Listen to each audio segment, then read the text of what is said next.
యుద్ధం ముగింపు దశకు వచ్చిందన్న అమెరికా ప్రెసిడెంట్ ట్రంప్ వ్యాఖ్యలతో దేశీయ స్టాక్ మార్కెట్లు మంగళవారం లాభాలతో ముగిశాయి. రోజు మొత్తం కొనుగోళ్లకు మద్దతు లభించడంతో ప్రధాన సూచీలు లాభాల బాటలో పయనించాయి. సెన్సెక్స్ 726 పాయింట్లు పెరిగి 78,293 వద్ద ముగిసింది. ఇక మరోవైపు నిఫ్టీ కూడా 260 పాయింట్ల లాభపడి 24,288 వద్ద క్లోజ్ అయింది. ఇక బ్యాంకింగ్, ఐటీ, ఆటో రంగాల షేర్లలో కొనుగోలు పెరగడం మార్కెట్లకు ఊతమిచ్చినట్లు మార్కెట్ విశ్లేషకులు చెప్తున్నారు.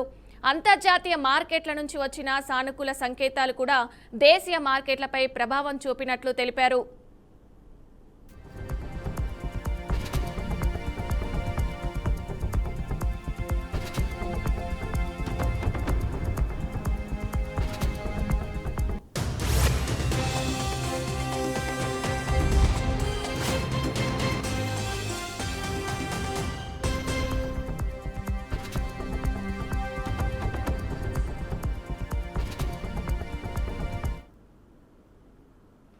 తెలంగాణ రాష్ట్ర రాజకీయాల్లో మరోసారి కేంద్ర రాష్ట్ర సంబంధాలు హాట్ టాపిక్గా మారాయి. కేంద్ర బడ్జెట్, విభజన హామీల అమలు, రాష్ట్ర ఆర్థిక పరిస్థితి, ఈ మూడు అంశాల చుట్టూ కాంగ్రెస్ ప్రభుత్వం, బీజేపీ మధ్య తీవ్ర వాగ్వాదం కొనసాగుతుంది.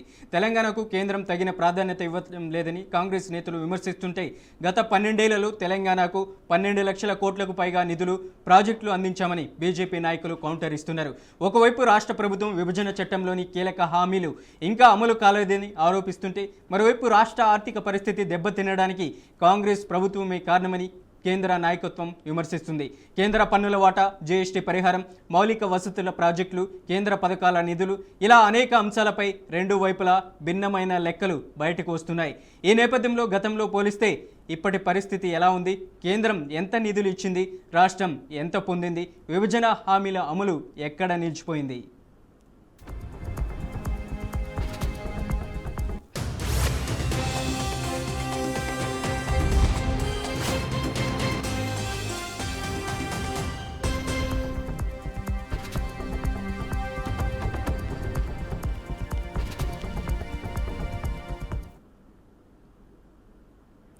తెలంగాణ రాష్ట్రం 2014లో ఏర్పడినప్పుడు పార్లమెంటులో ఆమోదించిన ఆంధ్రప్రదేశ్ పునర్విభజన చట్టంలో అనేక అభివృద్ధి హామీలు ఇచ్చారు.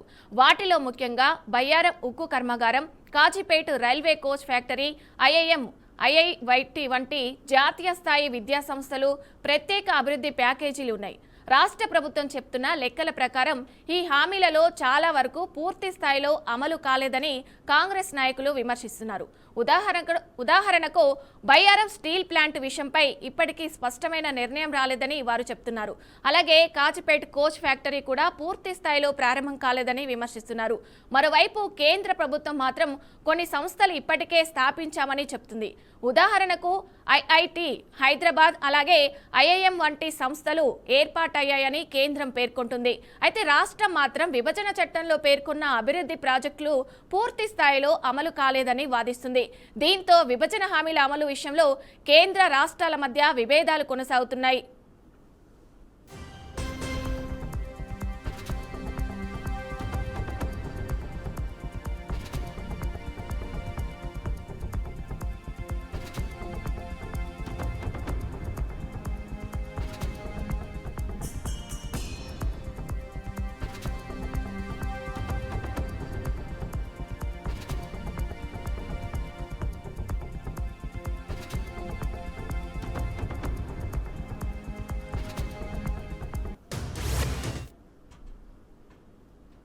కేంద్ర ప్రభుత్వం చెబుతున్న లెక్కల ప్రకారం 2014 నుంచి 2026 వరకు తెలంగాణకు 12 లక్షల కోట్లకు పైగా నిధులు వివిధ మార్గాల్లో అందించామని బీజేపీ నాయకులు చెబుతున్నారు.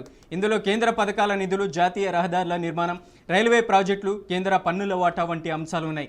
ఉదాహరణకు కేంద్ర పన్నుల వాటాగా తెలంగాణకు గత 12 ఏళ్లలో లక్షల కోట్ల రూపాయలు వచ్చినట్లు కేంద్రం చెబుతుంది. జాతీయ రహదారుల నిర్మాణంలో కూడా గతంలో పోలిస్తే భారీ పెరుగుదల జరిగిందని కేంద్రం పేర్కొంటుంది. 2014కు ముందు తెలంగాణలో సుమారు 4,000 కిలోమీటర్ల జాతీయ రహదారులు ఉండగా ఇప్పుడు అది 8,000 కిలోమీటర్లకు పైగా పెరిగిందని కేంద్రం చెబుతుంది. అలాగే రైల్వే ప్రాజెక్టులకు కూడా వేల కోట్ల రూపాయలు పెట్టుబడులు పెట్టామని కేంద్రం వాదిస్తుంది. అయితే రాష్ట్ర ప్రభుత్వం మాత్రం ఈ నిధుల్లో చాలా భాగం సాధారణంగా రావాల్సినవేనని, ప్రత్యేకంగా తెలంగాణకు అదనపు సహాయం ఇవ్వలేదని చెబుతుంది.